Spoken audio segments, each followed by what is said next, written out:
Hai guys, kembali lagi bersama aku Kak Cililin. Seperti biasanya kita akan membahas spoiler dari cerita terseru sejagat raya, Battle Truck The Heaven episode 148. Kita ulas sedikit detik-detik terakhir di episode sebelumnya ya guys. Di episode 147, kebangkitan Xian sebagai Kaisar Naga benar-benar memberi dampak besar pada seluruh pulau naga dan bahkan 3 raja naga besar yang sebelumnya mendominasi. Xian tak hanya mengalahkan mereka, tapi benar-benar mengguncang seluruh dunia naga dengan kekuatan mutlaknya, membuat mereka tunduk dan mengakui kekuasaannya bahkan hanya dengan satu raungan. Dan tentu saja kekuatan baru Xiaoyan juga bikin penasaran. Xiaoyan kini semakin kuat dan siap menghadapi ancaman yang lebih besar lagi. Apalagi dengan latihannya di kolam petir abadi yang ternyata penuh bahaya, tapi juga memberikan hasil yang luar biasa dalam peningkatan kekuatan. Lalu ada sosok misterius yang muncul, yaitu lelaki tua dengan nama keluarga Mang, yang membuat penasaran siapa dia sebenarnya. Setelah Xiaoyan selesai meningkatkan kekuatannya di kolam petir abadi, dia berharap bisa bertemu dengan Xian, namun ternyata Xian belum selesai dari masa kultivasinya. Dengan berat hati, Xiaoyan terpaksa harus meninggalkan Pulau Naga Timur dan kembali ke Pavilion Bintang Jatuh karena sudah terlalu lama berada di sana.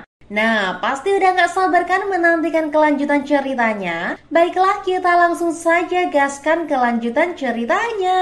Tak lama setelah itu, mereka tiba di Pavilion Bintang Jatuh. Di dalam ruang pertemuan besar pavilion, Yalao yang sedang berbicara dengan Feng Shui tiba-tiba merasakan kehadiran mereka dan tersenyum. Tak lama, Xiaoyan dan King Lin yang ditunggu akhirnya muncul. Feng Shui terkejut melihat Xiaoyan, terutama karena aura pemuda itu tampak jauh lebih kuat dari sebelumnya. Yalao hanya tersenyum, tampaknya sudah biasa dengan peningkatan kekuatan muridnya. Xiaoyan pun segera duduk dan mulai menceritakan perjalanan yang telah ia tempuh. Setelah mendengar cerita Xiaoyan, Yalao tersenyum dan mengatakan bahwa dirinya juga membawa kabar baik. Xiaoyan pun menatap gurunya dengan penuh rasa ingin tahu. Yalao kemudian mengungkapkan bahwa informasi yang mereka cari mengenai Purifying Demonic Lotus Flame akhirnya ditemukan. Seketika sukacita tak terbendung muncul di wajah Xiaoyan. Api surgawi yang berada di peringkat ketiga itu adalah sesuatu yang telah lama ia idamkan. Dengan kekuatannya saat ini, ia merasa yakin bisa mencapai puncak kelas Dozun jika berhasil memilikinya. Namun Yalao segera mengingatkan bahwa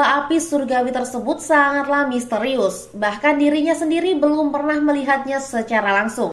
Memiliki 3 pecahan peta saja sudah merupakan keuntungan besar, namun mendapatkan pecahan terakhir tentu bukanlah hal yang mudah. Kekecewaan sempat muncul di wajah Xiaoyan, namun Yalao kemudian menambahkan kabar baik lainnya. Meskipun pecahan peta terakhir belum ditemukan, ada informasi baru mengenai keberadaannya. Setiap beberapa tahun sekali di Central Plains diadakan sebuah pameran perdagangan spasial yang hanya bisa diakses oleh individu yang telah mencapai puncak kelas Dozun. Para peserta umumnya adalah ahli-ahli tingkat atas dari seluruh benua, dan pameran ini hampir tidak diketahui oleh orang biasa. Xiaoyan terkejut mendengar persyaratan yang begitu tinggi untuk mengikuti pameran tersebut, tetapi ia segera menyadari bahwa acara ini bukanlah sesuatu yang biasa. Yalao melanjutkan bahwa pecahan peta terakhir kemungkinan besar akan muncul dalam pameran tersebut. Pemilik peta itu sadar bahwa peta itu terkait dengan Purifying Demonic Lotus Flame. Namun karena ia hanya memiliki 1 fragmen, ia akhirnya berniat menukarnya dengan sesuatu yang lebih berharga.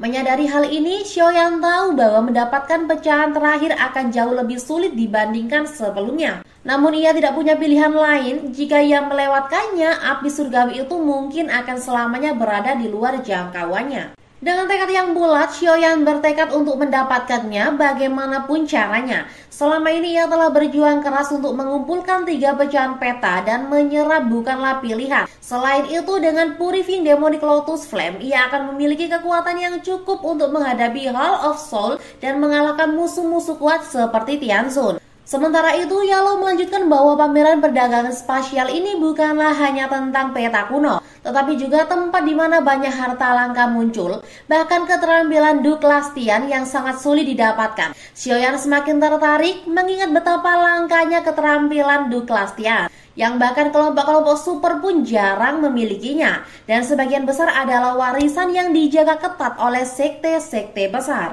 Xiaoyan pun akhirnya bertanya, berapa lama lagi pameran itu akan dimulai? Yalou menjawab bahwa masih ada kurang dari 5 tahun. Hal itu membuat Xiaoyan semakin ingin menemukan pemilik peta terakhir lebih awal agar bisa merencanakan langkah-langkah selanjutnya. Di dekat mereka, Unzi bergurau. Jika Xiaoyan sangat membutuhkan api surgawi, ia bisa mencari atau bahkan merebutnya dari seseorang.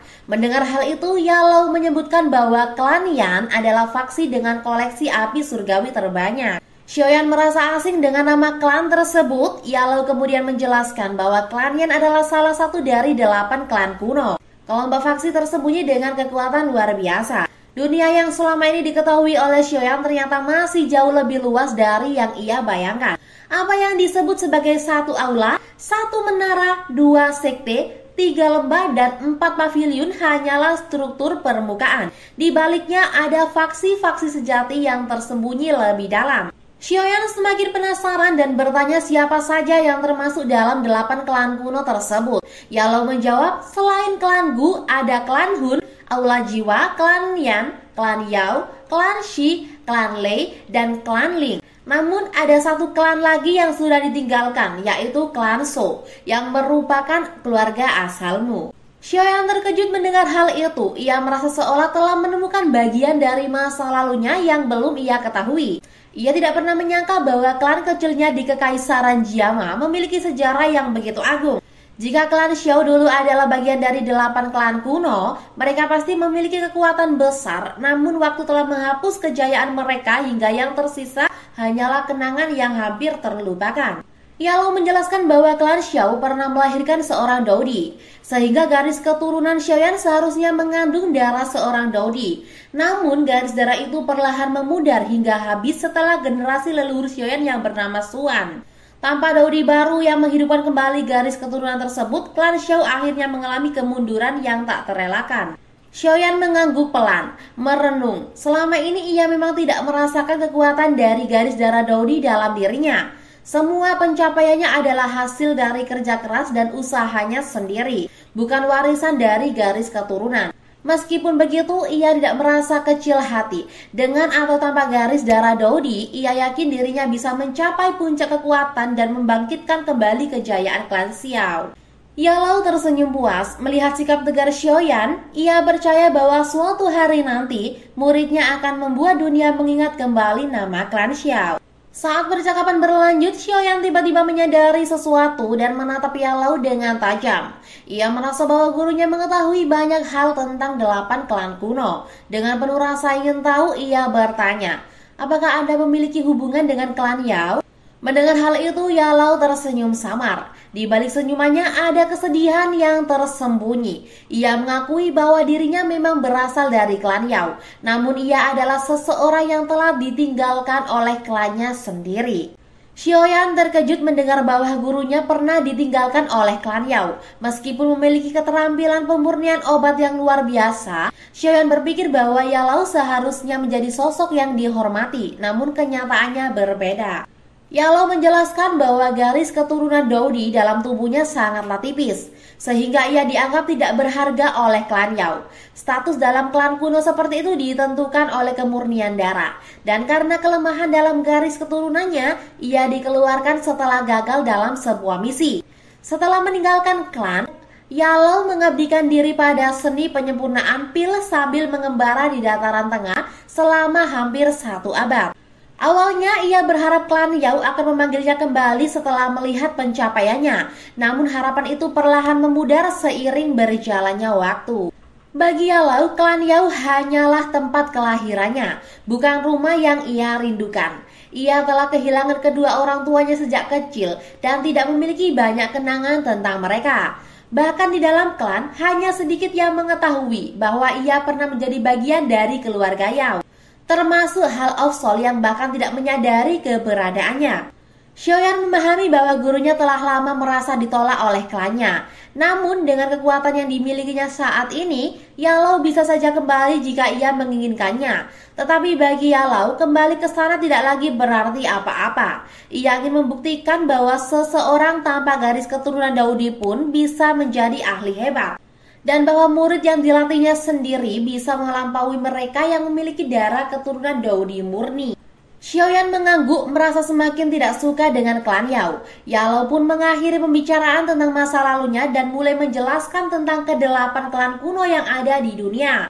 Salah satunya adalah klan yang dikenal memiliki banyak api surgawi. Menurut Yao, klan Yan memiliki 4 jenis api surgawi, 2 diantaranya berada di peringkat 10 besar. Xiaoyan terkejut mendengar bahwa sebuah faksi bisa memiliki begitu banyak api surgawi. Selain klan Yan, klan Yao juga memiliki 2 jenis api surgawi dan dikenal sebagai ahli dalam penyempurnaan obat kuno. Meskipun klan itu memiliki banyak individu berbakat, Yao menegaskan bahwa dengan keterampilan Xiaoyan saat ini, hanya segelintir dari generasi muda klan Yao yang bisa menandinginya. Namun, Yao memperingatkan bahwa api surgawi milik klan besar telah disegel dengan teknik warisan yang jauh lebih kuat daripada yang dimiliki Burning Flame Valley. Bahkan jika Xiaoyan berhasil mendapatkannya, ia tidak akan mampu memurnikan atau menelannya. Xiaoyan menyadari bahwa dirinya belum cukup kuat untuk menghadapi faksi-faksi besar itu secara langsung. Untuk saat ini, satu-satunya pilihan adalah menunggu kesempatan dalam perdagangan spasial yang adil. Namun, sebelum itu, Yao memiliki tujuan lain untuk Xiaoyan yang berkaitan dengan alam Gu, tempat di mana klan Gu berada. Terkejut mendengar nama yang disebutkan, wajah Suner, gadis yang selalu mempedulikannya sepanjang waktu, muncul di dalam benak Xiaoyan. Yao menjelaskan bahwa dalam waktu 1 bulan, klan Gu akan mengadakan upacara kedewasaan yang hanya terjadi setiap 2 dekade sekali. Upacara ini adalah peristiwa penting bagi generasi muda klan Gu, dan hanya faksi-faksi terkuat yang menerima undangan. Awalnya Yao berencana untuk menghadiri acara itu, tetapi situasi pavilion bintang jatuh tidak memungkinkannya untuk pergi. Dengan statusnya sebagai seorang banseng, keberadaannya adalah faktor penentu yang mencegah Hall of Soul bertindak gegabah. Oleh karena itu, Yao segera menyerahkan undangan tersebut kepada Xiaoyan.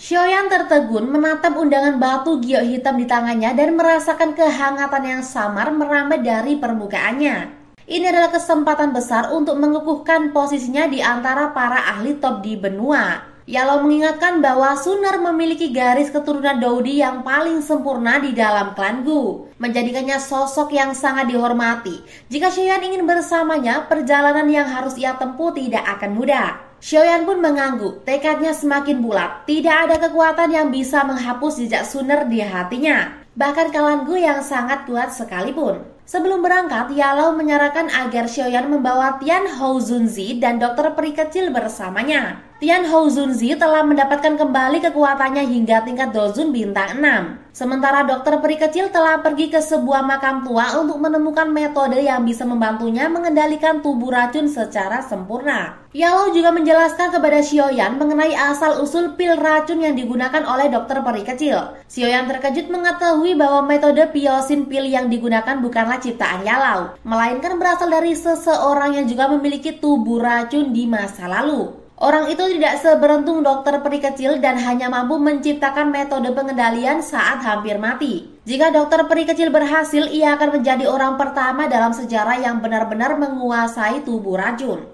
Yao pun menjelaskan bahwa ketika Xiaoyan kembali, saatnya bagi Xiaoyan untuk menuju ke alam kuno. Xiaoyan menggenggam erat undangan batu giok hitam itu dan tekadnya membara di dalam hatinya. Ia telah berjanji bahwa pertemuannya dengan Suner berikutnya akan terjadi di klan Gu. Dengan keyakinan penuh, ia bersikap untuk memenuhi janji tersebut. Masih berlanjut, Xiaoyan tetap berada di dalam pavilion bintang jatuh, menanti kepulangan dokter peri kecil. Selama menunggu, ia tidak berfokus pada pelatihan dogi, melainkan mengalihkan perhatiannya pada penguatan jiwanya. Sebagai seorang alkemis, kekuatan spiritual memiliki hubungan erat dengan tingkat keahlian seseorang. Setelah rohnya mencapai tahap jiwa, Xiaoyan lebih banyak mencurahkan waktu untuk melatih doki, mengabaikan pengembangan jiwanya. Namun penjelasan dari Yao sebelumnya membuatnya sadar bahwa pencapaiannya belum cukup membanggakan. Bahkan dalam klan Yao yang misterius, posisinya hanya berada di peringkat 5 besar generasi muda dalam hal alkemis. Fakta ini memberikan tekanan besar baginya. Xiaoyan menyadari bahwa pertemuannya dengan klan Yao mungkin tidak bisa dihindari di masa depan mengingat hubungannya dengan Yao. Oleh karena itu, ia tidak ingin membuat gurunya kehilangan muka. Dalam pandangannya, saat ini menjadi alkemis tingkat D8 masih belum cukup. Untuk meningkatkan keahlian alkemisnya,